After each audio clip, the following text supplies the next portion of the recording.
ഭക്ഷണം കഴിക്കുന്ന സമയത്തുള്ള മര്യാദകളിൽ പെട്ടതാണ് അമിതമായി വേറെ ഒരാൾക്ക് നമ്മൾ കോരിയിട്ട് കൊടുക്കാതിരിക്കുക.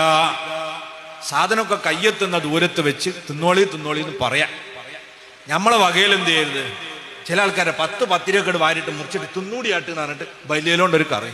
ഇയാൾക്ക് ഇത്ര വിഷമുണ്ടാക്കിയ ഒരു സൽക്കാരം വേറെ ഉണ്ടാവില്ല. ഓരോരുത്തർക്കും ഓരോരോ രീതിയും ശൈലിയും ഒക്കെ ഉണ്ടാവില്ല. ചില ആൾക്കാർ കുറഞ്ഞ കറി എടുത്ത് കൈമലാകാതെ അങ്ങനെ മുക്കി കുത്തി തിന്നുന്ന ആൾക്കാരെ, ചില ആൾക്കാർ ഞോണ്ടി ഇങ്ങനെ ഒലിപ്പിച്ച് അതും നക്കിയൊക്കെ തിന്നുന്ന ആൾക്കാരുണ്ട്. ഇത് ഓരോരുത്തരുടെ ഇഷ്ടത്തിന് ഓല് കഴിച്ചോട്ടെ. നമ്മളെ വകയിൽ വലിയലോണ്ട് കറി വാർന്നാല് അയാൾക്കത് യാതൊരു ഇഷ്ടമില്ലാതെ വന്ന് ഭക്ഷണം കഴിച്ചിട്ടുണ്ട്. അത് ചെയ്യരുത് എന്നാ അഷ്റഫുൽ ഖൽഖ് സ്വല്ലല്ലാഹു അലൈഹി വസല്ലം പറഞ്ഞത് കാണാം. ലാ തുകല്ലിഫുൽ ലൈഫ ഫതുബഗിലൂ. നിങ്ങൾ വിരുന്നുകാരെ നിർബന്ധിപ്പിക്കരുത്, അത് അവരെ ദേഷ്യം പിടിപ്പിക്കും.